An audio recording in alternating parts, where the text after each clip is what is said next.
Përshëndetje miq të gazetës Lajm dhe Lajm TV-s. Ja ku jemi sërish me emisionin e radhës Dialog të Lajmi, ndërkohë që mysafir të ftuar të emisionit kësaj radhe kemi Ministrin e Ekonomisë zotin Besar Durmishi, mirë se erdhët. Mirë se u gjeta. Dhe analistin e përhershëm të gazetës Lajm, zotin Florian Nesimi. Zoti Ministër, qeveria po financon hapjen e mira bizneseve të reja nëpërmjet masave të vetpunësimit. Cilat janë efektet e kësaj mase të cilën e keni ndërmarrë dhe a do të vazhdojë një masë e tillë ligjore dhe stimuluese edhe në të ardhmen? Po, domethënë njëra nga masat do thoya më të suksesshme që ka qenë eksa qeveria për këtë vitin 2025 është masa e vetpunësimit, ku edhe interesi ka qenë i jashtëzakonshëm i qytetarëve.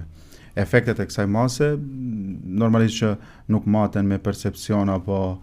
me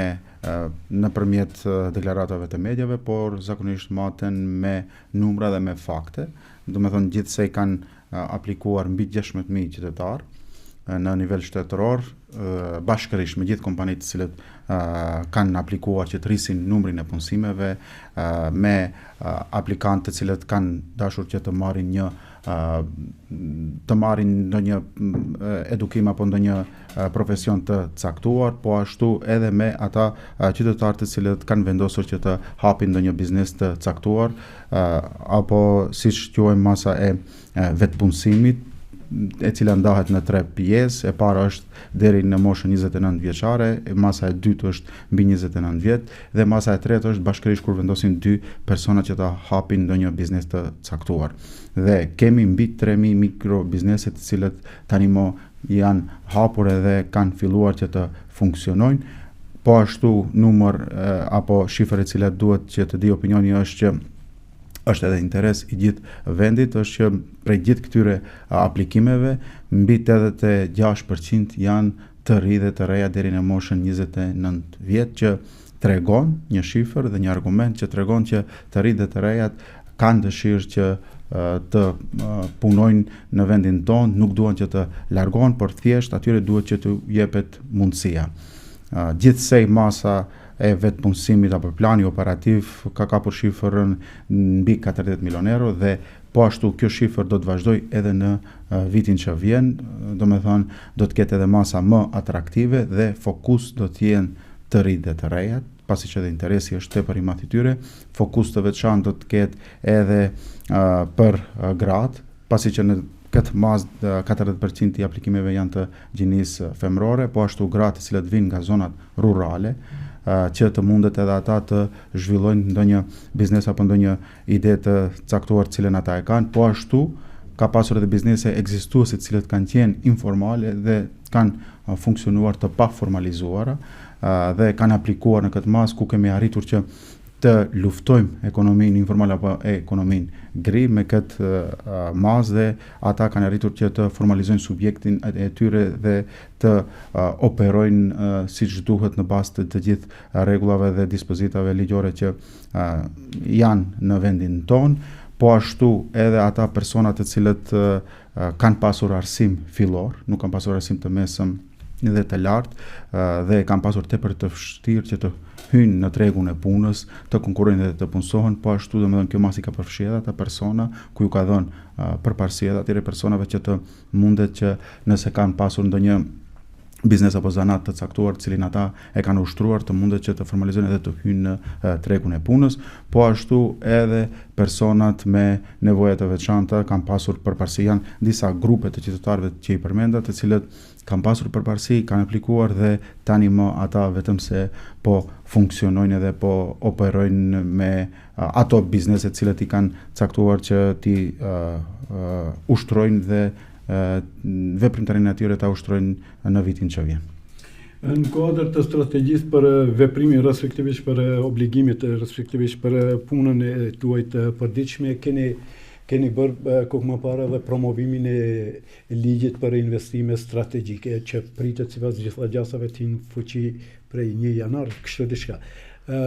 Çfarë paraqet në fakt, mund të na jepni disa detaje?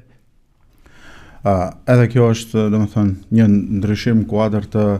reorganizimit të qeverisë, domethënë që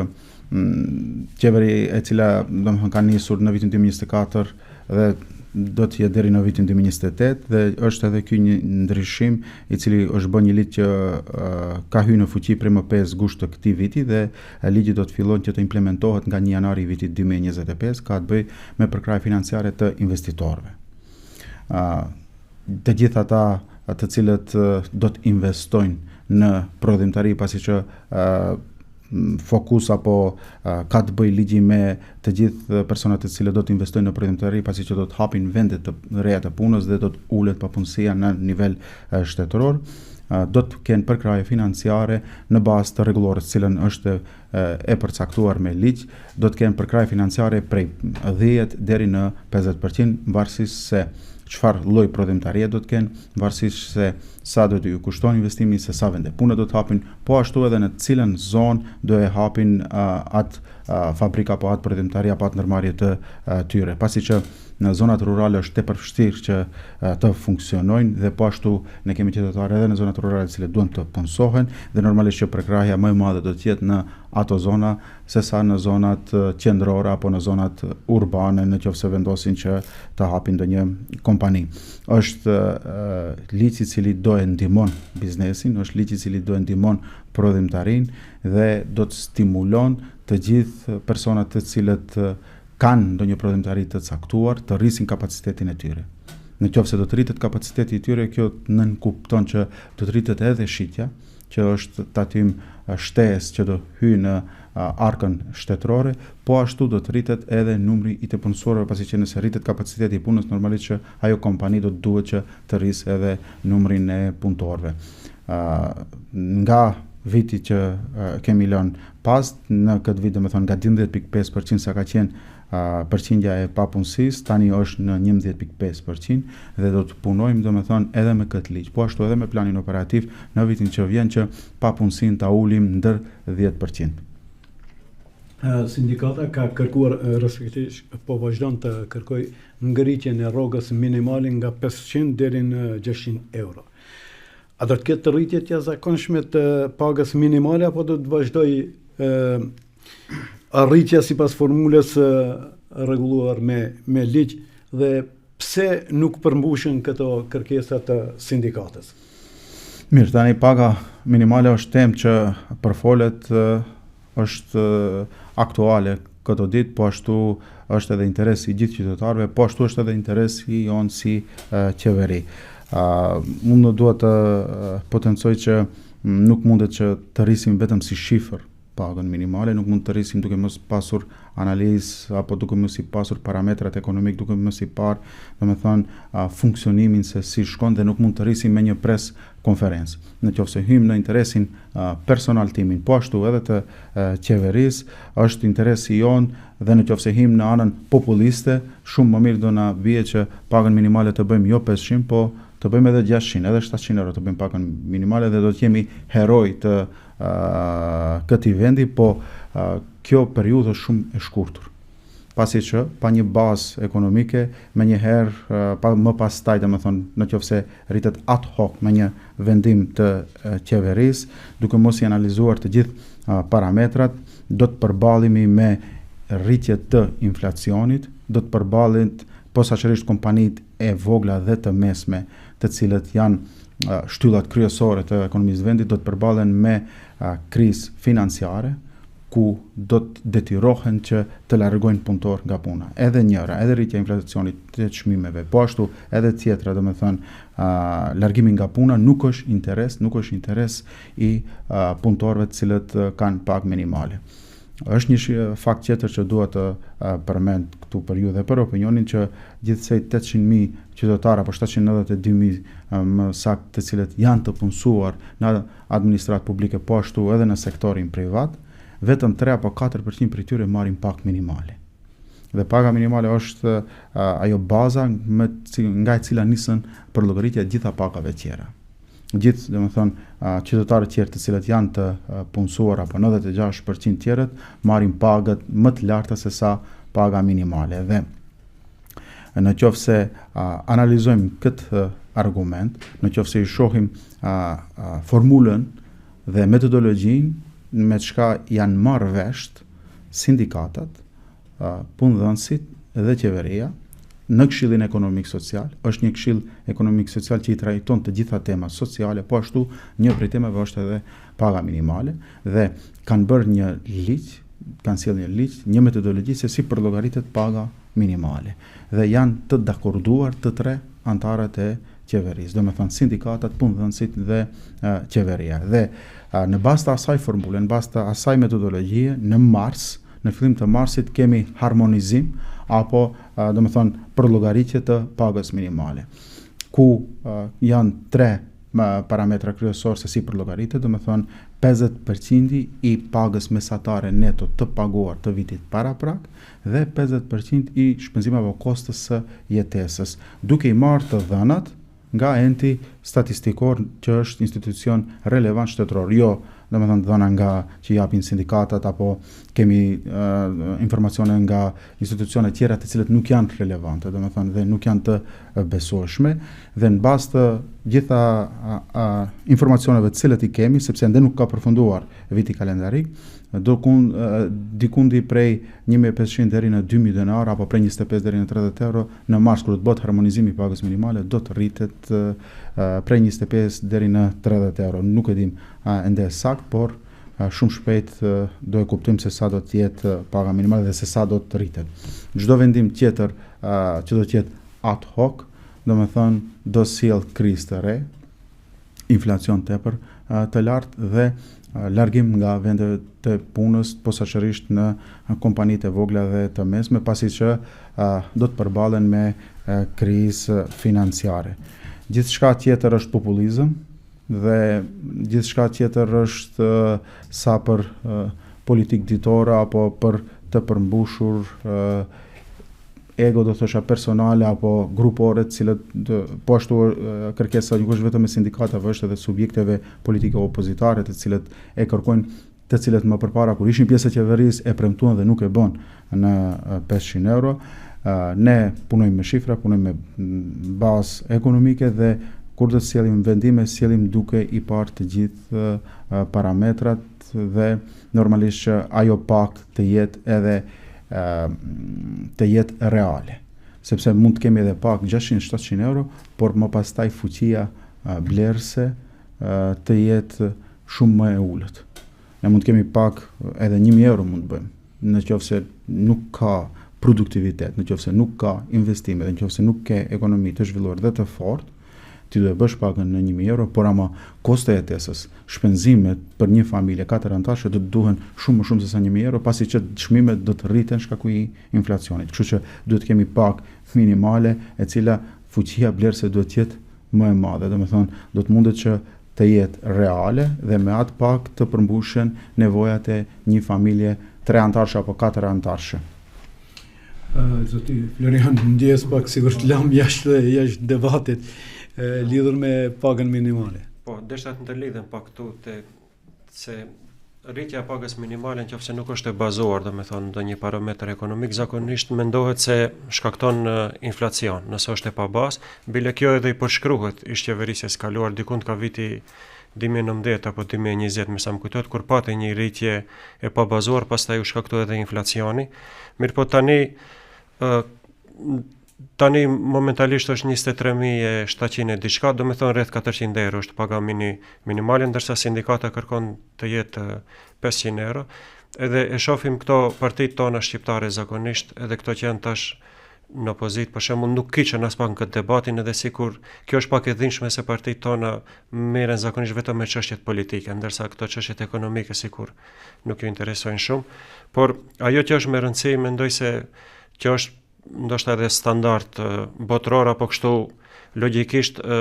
paga minimale duhet të jetë lidhur me shportën konsumatore minimale që është.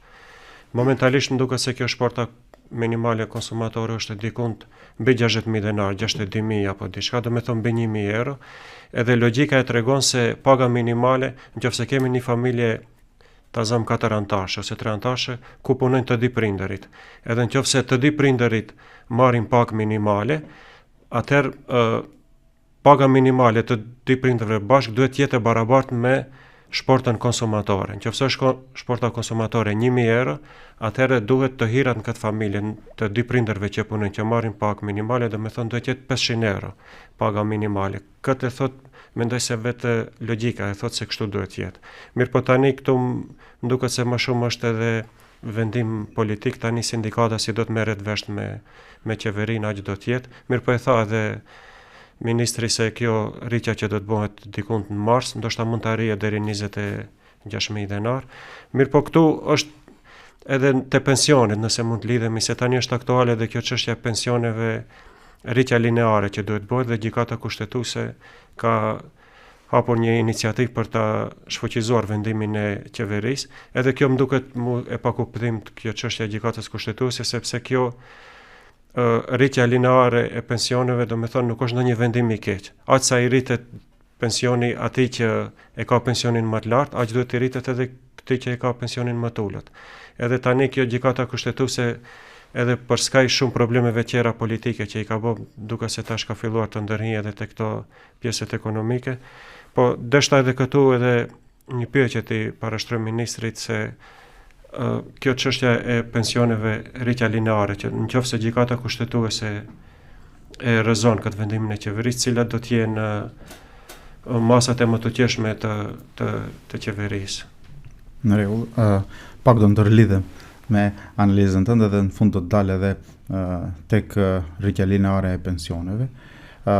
Paga minimale për momentin është domethënë 397 euro, 24.300 denar diçka e tillë, dhe sa i përket debateve që janë në opinion të hapura nga sindikatat, që shporta konsumatore kalon shifrën mbi 60.000 denar, ne nuk themi që kanë gabim në metodologjinë e tyre të përllogaritisë së shportës konsumatore, por e themi që shumë artikuj ushqimor të cilët ata i vendojnë, apo shumë shpenzime për kostën e shumë shpenzime për një familje, për një muaj të cilët kanë nevojë, ata të cilët i vendojnë nuk përdoren apo nuk shpenzohen në realitet. Dhe pikërisht nga kjo ne kemi dorëzuar në Këshillin Ekonomik Social para 2 muajve, kur kemi mbajtur mbledhjen e fundit, kemi dorëzuar një metodologji të re të përllogaritisë së shportës së konsumatorëve, që jo detyrimisht që do të jetë më e lirë, por është një metodologji e cila i ka marrë për bazë të gjithë parametrat dhe të gjithë ato shpenzimet të cilët i ka nevojë një familje 4 anëtarshe apo 3 anëtarshe ti shpenzon brenda muajit. Dhe unë pres nga sindikatat, po ashtu edhe nga punëdhënësit që janë anëtar të atij Këshilli Ekonomik Social, që të dorëzojnë vërejtjet e tyre, të dorëzojnë propozimet e tyre, qofse duhet të intervenohet në atë metodologji dhe më pastaj të hyjnë në fuqi. Dhe për çdo muaj do të jetë, domethënë, shporta konsumatore e cila do të jetë publike edhe nga institucionet shtetërore. Konkretisht nga Ministria e Ekonomisë dhe Punës. Deri më tani, ende nuk kemi marrë të paktën në formë të shkruar një vërejtje apo një propozim nga sindikatat, po ashtu edhe nga punëdhënësit. Tani në mbledhjen e radhës do e hapi si temë dhe nëse do të dakordohen gjithë, do e sjellim në fuqi atë metodologji që do të jetë jo për të treguar se e kanë gabim apo e kanë sakt sindikatat, por për të thënë që metodologjia të cilën ne jemi bazuar është duke i marrë për bazë informacionet nga institucionet relevante të cilët janë të besueshme. Vendimet të cilat sillen me konsensus, domethënë sillen me unanimitet të gjithë anëtarëve dhe besoj që edhe kjo shport e cila do të hyjë në fuqi do të sillet me votën e të gjithë anëtarëve. Dhe përmenda më herët që vetëm 3 apo 4% e qytetarëve të sektorit privat marrin pagë minimale. Të gjithë të tjerë domethënë marrin në vendin tonë marrin shumë pagë mesatare apo edhe më të lartë. Në institucionet shtetërore apo në administratën publike, kur punësohet në vitin e parë dhe të dytë, merr pagë minimale, çdo i ri apo e re e cila punësohet, por ama aty ke edhe fusha tjera në cilët shtesë në të cilët bëhet për llogaritja e pagës dhe ai pagan e ka neto minimale, por ama në fund pagën neto në cilën e merr më të lartë se sa minimale. Pasi që aty janë të përfshime edhe pjesa tjera, domethënë kontributi, janë të përfshime edhe përvoja e punës, se sa ka përvojë pune më përpara, domethënë janë të përfshime edhe fusha tjera në të cilët në fund paga minimale e cilën ai merr është më lart, nuk është ajo e cila është në e shpallur në nivel shtetëror. Dhe sa i përket pensioneve rritjes lineare, po, domethënë nga gjykata kushtetuese ka informacion që domethënë kanë nisur që ta shqyrtojnë dhe do e shohim se çfarë vendimi do të sjell. Do e rrezojnë vendimin e qeverisë apo nuk do e rrezojnë. Në qoftë se ato do të sjellin ndonjë vendim të tillë, normalisht që në kuadër të qeverisë, në mbledhjen e parë pasi që të sillet, nëse sillet ki vendim, do të ulemi dhe do e diskutojmë dhe do e shohim mundësitë dhe arsyet tona, që si do të veprojmë më pastaj, që në bazë të vendimeve të cilët i kemi sjellë, normalisht që kanë bazë ligjore, kanë mbulesë juridike dhe nuk shoh që ka ndonjë arsye se përse gjykata kushtetuese të sjell vendim edhe të shfuqizon rritjen e pensioneve në mënyrë lineare. Po sidoqoftë, do e shohim se në ku do të bazohen dhe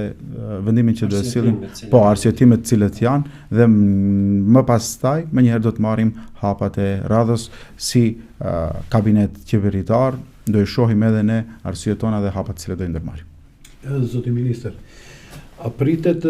të ndërhyj qeveria si në vitin e kaluar në aspekt të kufizimit të çmimeve? A keni bërë analizat të nevojshme në këtë kuptim dhe a ka nevojë për diçka të tillë të ndërmerret? Pikërisht lidhet me gjykatën kushtetuese edhe kjo pyetje që vitin e kaluar po, domethënë kemi sjellur vendime të qeverisë ku kemi përkufizuar marzhën bruto fitimit, domethënë në 10% në tregtit me shumicë dhe në 5% në tregtit me pakicë. Nuk kemi bërë ngrirje të çmimeve, pasi që është tregti e lirë, jemi në shtet demokratik dhe nuk mundet ne të ndërhim dhe të bëjmë në ngrirje të çmimeve, por aty ka pasur bazë ekonomike, ku lënda e parë, domethënë çmimet e derivateve të naftës uleshin, çmimi i energjisë elektrike vitin që shkoi uleshte dhe nuk kishte bazë ekonomike sepse tregtarët i rrisin apo prodhuesi distributorët komplet, domethënë zinxhiri, pse i rrisnin çmimet e artikujve ushqimor dhe atyre jo ushqimor me pakicë. Vendimet të cilet i sillnim ata u ankoheshin pikërisht edhe në gjykatën kushtetuese, por i kishim arsyet tona edhe normalisht që gjykata kushtetuese nuk merrte ndonjë hap të tillë pasi që arsyet ishin reale të bazuara në parametra ekonomik. Dhe duke i analizuar të gjithë situatën, po ashtu edhe nga Komisioni për Mbrojtje të Konsumatorëve, dini që 4 tregtarë të mëdhej, domethënë në bazë të kontrollave të cilët i bëri, hasi që ishin marrë vesh që t'i rrisin çmimet kartel, domethënë të katërt ishin marrë vesh që t'i rrisin çmimet e artikujve ushqimor dhe atyre jo ushqimor me pakicë, duke kontrolluar më pastaj të gjithë tregun, që të gjithë pastaj tregtarët tjerë automatikisht rrisnin çmimet. Ata 4 tregtarë të mëdhej tani më vetëm se kanë marrë gjoba dhe procedurat vazhdojnë në gjykatë. Dhe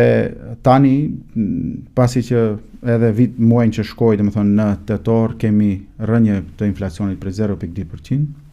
në fushën e çmimeve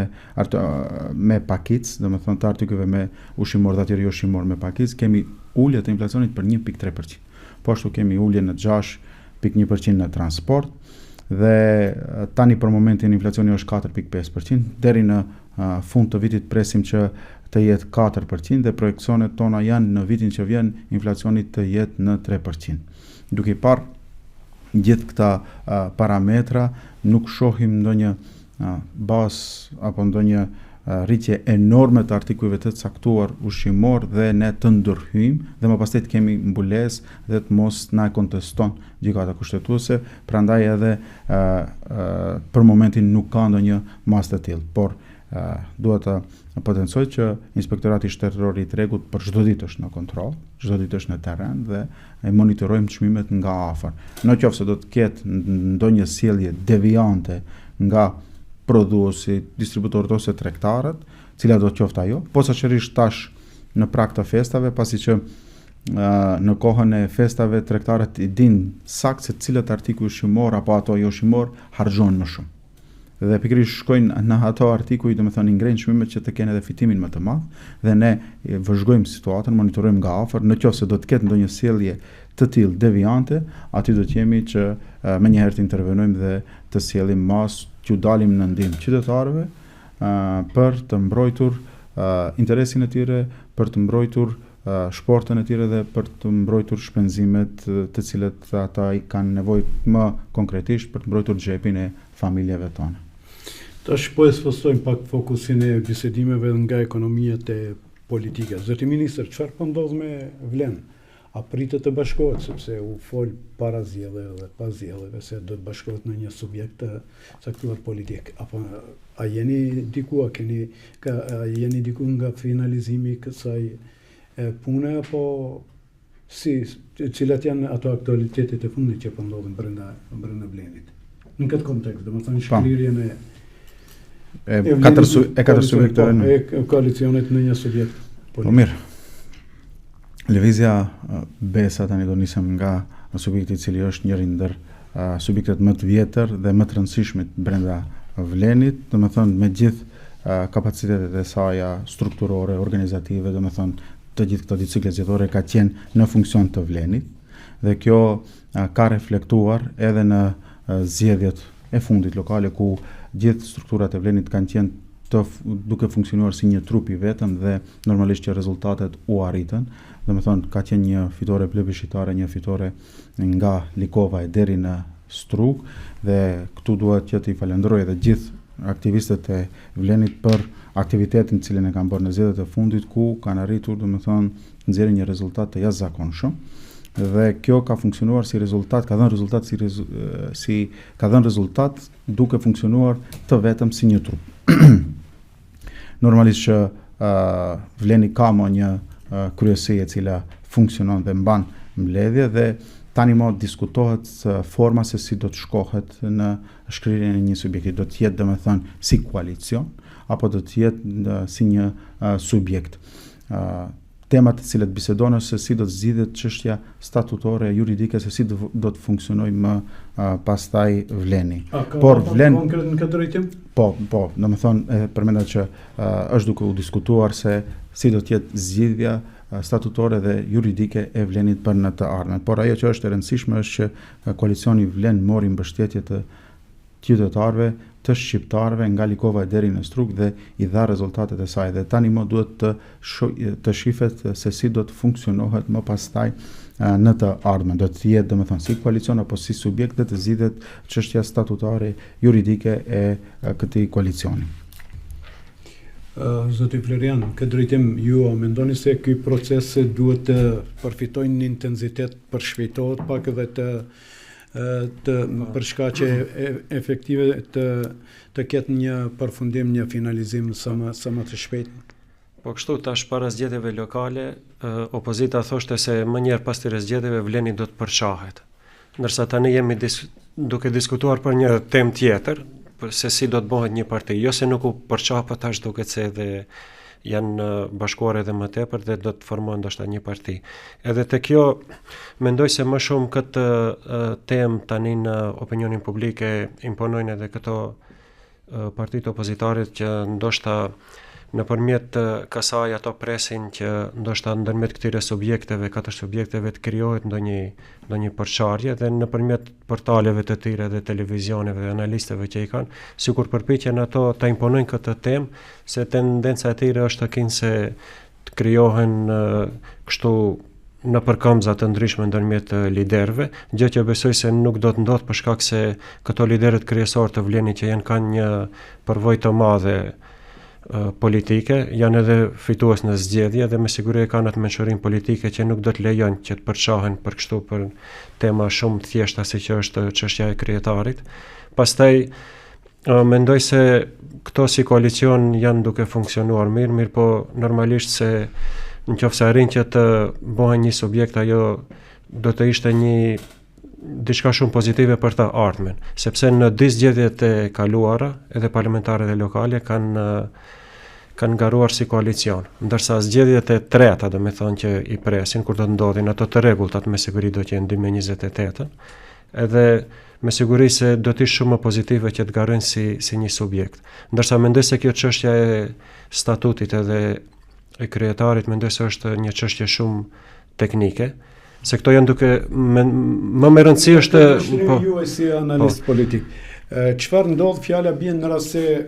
finalizimi i këtij procesi zvarritet pak më tepër se mendoj se nuk ka asgjë të keqe edhe nëse zvarritet, për shkak se si koalicion shifet se janë shumë të unifikuar.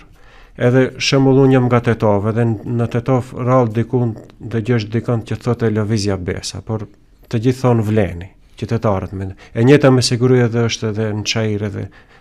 nuk thot askush LDJ ose alternativa, por krejt thonë vleni. Edhe është ndërtuar ky narracioni i përbashkët, po më me rëndësi është që fillimisht ky bashkimi në një subjekt ndodh prej poshtë lart dhe jo prej lart poshtë, ta vendim tash një kryetar dhe u kri puna. Më me rëndësi është që brenda të votuesit, simpatizantët edhe të aktivistët krijohet një kohezion, një unifikim, do me thonë i veprimeve dhe ideve, edhe pastaj bashkimi në hierarkinë më lartme do të ndodh vetë. Pastaj ka shumë shembuj se si funksionojnë parti në përbot. Ka parti, për shembull, ku ka 2 kryetar. Ato zakonisht janë këto partitë e gjelbërta që janë në Gjermani, në Zvicër edhe në Itali. Pastaj ka për shembull shtete ku partitë nuk kanë fare kryetar, po kanë ndonjë kolegium ose kështu. Se këto janë për shembull 4 parti, 4 apo 5 bashkë me vetëvendosjen. Edhe mund për shembull mos ketë kryetar partia, mirë po të ketë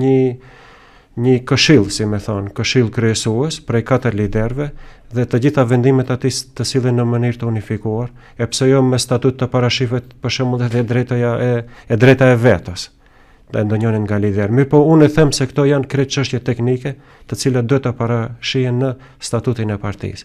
Edhe duhet me siguri këto e dinë më mirë se kur do ta bëjnë. Nuk është diçka e ngushme si thatë ju, as varritet ajo. Nuk e kanë këto patjetër të shpejtojnë. Sepse nëse e bëjnë diçka me shpejtësi, atëherë mund të ndodhë që të realizohen këto tendencat e partive opozitare, të cilët kanë qëllim që vleni të përçahet. Nuk e kanë me patjetër të shpejtojnë, duhet ta caktojnë ndoshta ndonjë datë pas disa muajsh, për shembull kur do të mbahet ndonjë kongres i përbashkët. Edhe prandaj e them se këto i kanë fituar edhe zgjedhjet lokale, edhe parlamentaret, edhe si vlen, si koalicion nëse shkojnë edhe në zgjedhjet e radhës, jam i bindur se edhe ato do të fitojnë, mirë po kur është një subjekt, do me thonë një subjekt juridik, me siguri se është edhe funksionimi, do me thonë ka aspekti teknik është e më i lehtë. Zoti ministër,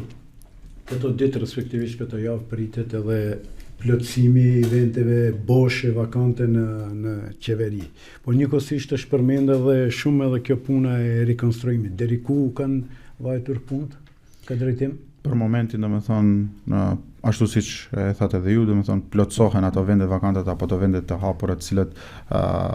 në bazë të zgjedhjeve të fundit, do me thonë, ata kryetar komunësh të cilët fituan,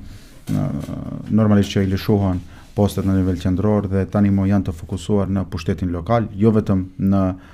kabinetin e qeverisë në postet ministrore, po ashtu edhe në postet e drejtorive, më poshtë kemi kryetar komunësh të cilët kanë marrë mandat apo këshilltare kështu me radhë dhe normalisht që këto vende të shprazura apo vakante tani mo janë propozuar deri në Parlamentin e Maqedonisë së Veriut dhe pritet që të emrohen dhe të plotësohen për një rikonstruim më të gjerë. Tani mo jemi të fokusuar në realizimin e programit cilin e kemi premtuar si vlen gjatë zgjedhjeve të vitit 2024. Jemi duke punuar fuqishëm që të realizojmë atë program 2024 deri në 2028 dhe një zgjerim apo një rikonstruim më i gjerë i qeverisë do të jetë pas vitit të ri në muajin janar dhe shkurt dhe do të shifen mundësitë që në qoftë se do të ketë nevojë që të realizojmë programin ton deri në fund të mandatit të ketë ndryshime të resoreve apo të ketë plotësime, të ketë një rikonstruim më i gjerë, është temë e cila do të bisedohet, domethënë pas vitit të ri në muajin janar dhe në shkurt, aty ku do të ketë nevojë që të intervenohet apo të bëhet ndryshimi i resoreve, që e gjitha kjo të duhet që të realizohet si rezultat që të arrijmë të plotësojmë programin të cilin e kemi premtuar para qytetarëve në vitin 2024 dhe kemi marrë mbështetje si ndryshim dhe si shpresë që të realizojmë programin. Tani për tani është vetëm mbushje e atyre hapësirave të cilët janë të shpërrazur apo janë vakante shkaki i kryetarëve komunave të cilët tani më kanë marrë mandat në pushtet lokal. Zoti Nesimi, plotësimin eventual të qeverisë që pritet të ndodhë si që paralajmërova deri tani, siç në fakt parashkresh qeveria, paralajmëroi qeveria, dhe rekonstruimin eventual të qeverisë gjatë vitit të ardhshëm, fillim vitin e ardhshëm. A do të ketë kjo, a do të reflektohet kjo në mënyrën e suksesshme të veprimit të qeverisë? Po, me siguri se do të reflektohet rikonstruimi,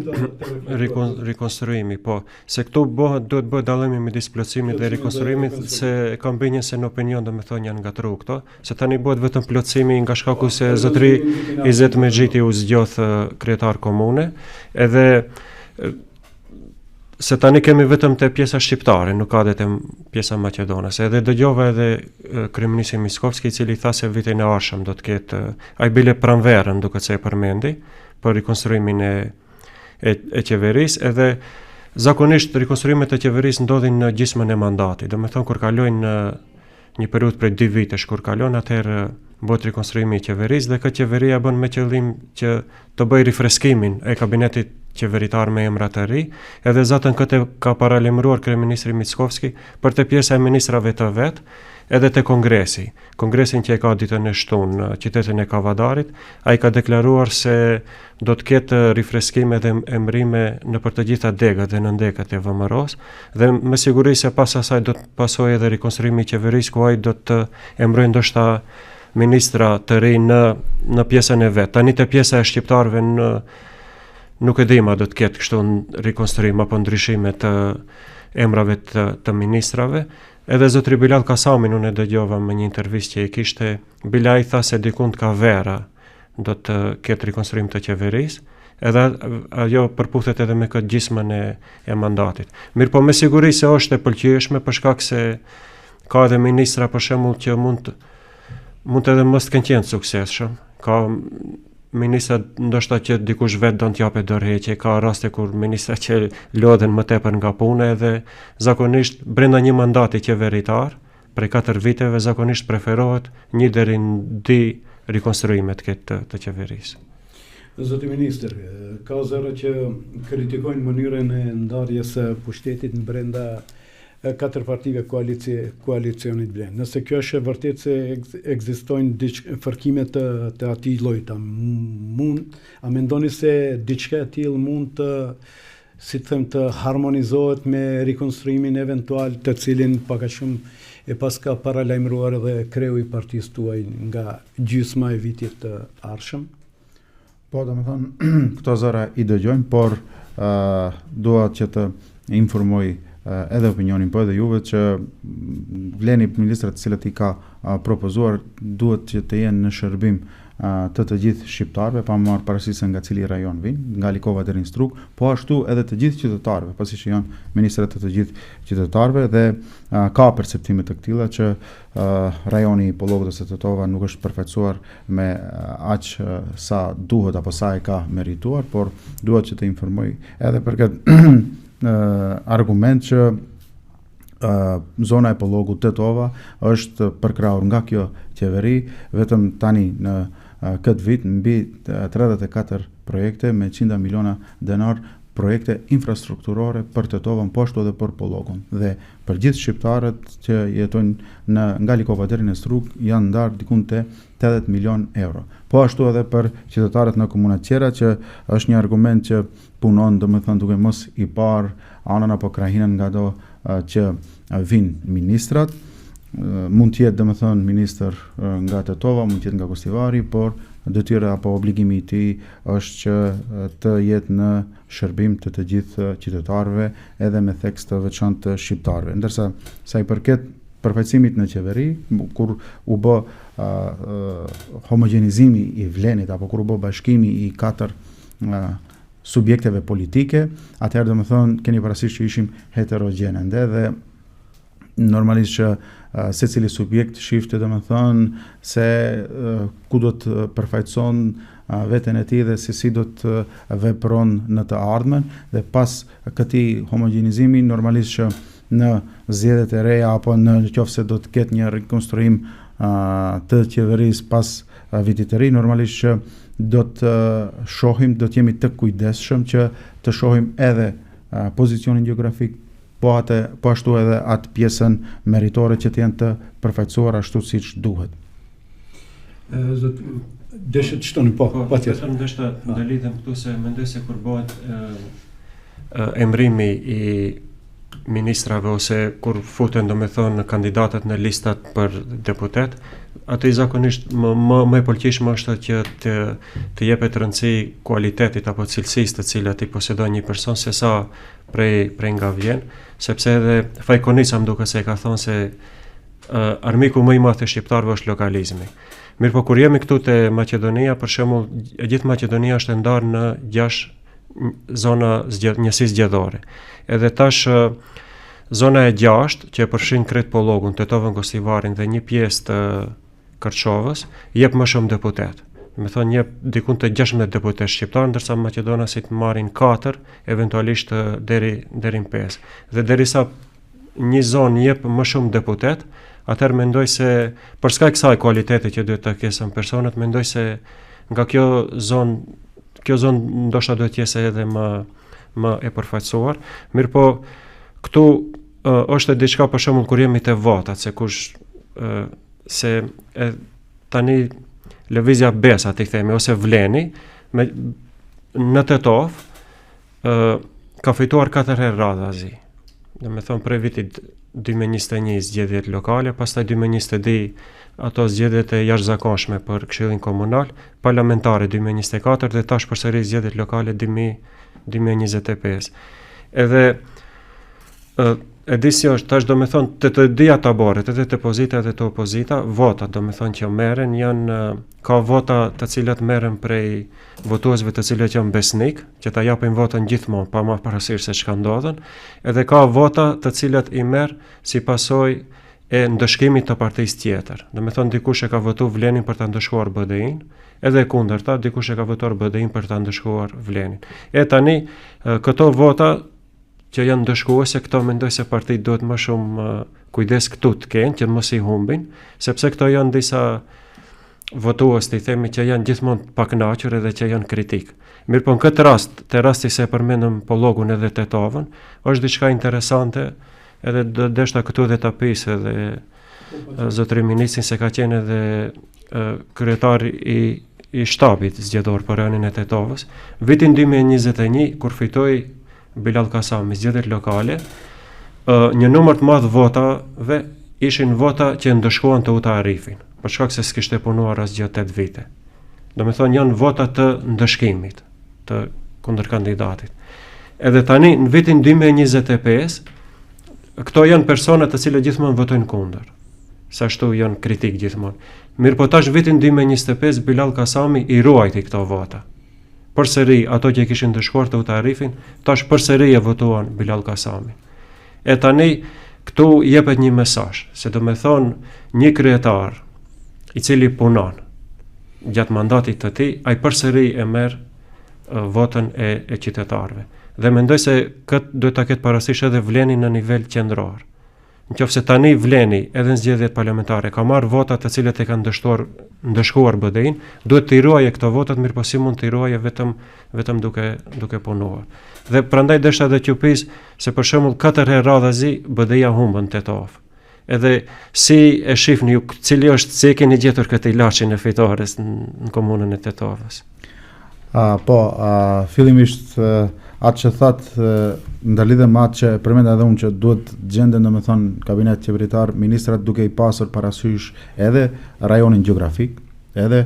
peshën politike, po edhe më meritorët. Domethënë atë që them që duhet të jetë ai i cili ata të cilët do të kenë edhe cilësi, jo vetëm që të dërgojmë persona dhe më pastaj punët dhe të cilët duhet që t'i kryejnë në resorin e tij, domethënë do të ngelet mbrapa. Ndërsa sa i përket fitoreve të një pasnjëshme në Tetov dhe ruajtjes së votave, unë mendoj që ka qenë si rezultat i punës së palotshme, të përditshme javore, mujore, po ashtu edhe për çdo vit. 3 vite kam qenë kryetar këshilli bashkërisht me kryetarin Kasami dhe është punuar, nëse të gjithë tjerët kanë punuar 8 apo 10 orë, ne kemi punuar nga 12 apo nga 14 orë, kemi qenë në për zyrat e komunës dhe kemi qenë në shërbim të gjithë qytetarëve. Dhe normalisht që kjo punë e palotshme të bjen rezultat pasi që qytetarët dinë të vlerësojnë. Dinë të shohin punën, dinë të shohin dhe të bëjnë dallimin mes të bardhës edhe të zezës.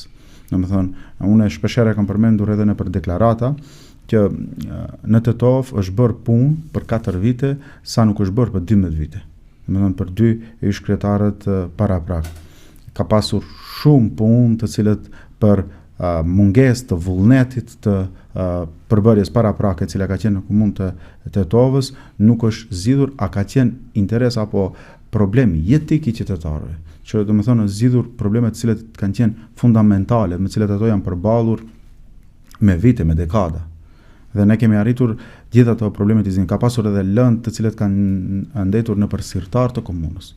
Domethënë lëndë të kompletuara që është dashur vetëm që të thirrë qytetarit dhe t'i thuhet që po, kjo lëndë është e kompletuar, mund të marrësh edhe të vazhdosh domethënë në punët tua të cilat i ke dhe të jetosh i lumtur me atë problem të zgjidhur dhe nuk e di pse, cilat kanë qenë arsyet të cilat kanë ngelur ato dokumente të padhëna ndaj qytetarëve. Po, sidoqoftë ne, domethënë, kemi qenë të fokusuar në punë dhe kjo ka dhënë rezultat jo vetëm në Tetov. Kjo reflektoi edhe në të Ars, reflektoi edhe në Bukovin, reflektoi edhe në Zhelin, në rajonin e Epullogut, pasi që Tetova u bë shembull se si udhëhiqet, domethënë u bë shembull se si mundet që një komunë të jetë proaktive dhe në shërbim të qytetarëve. Vendimet e këshillit, të cilët u merrnin para se me ardhur ne, kanë qenë me dyert të mbyllura, pa kamera dhe qytetarët kanë qenë të painformuar se çfarë vendime marrin këshillet. Ne venduam në standard të ri.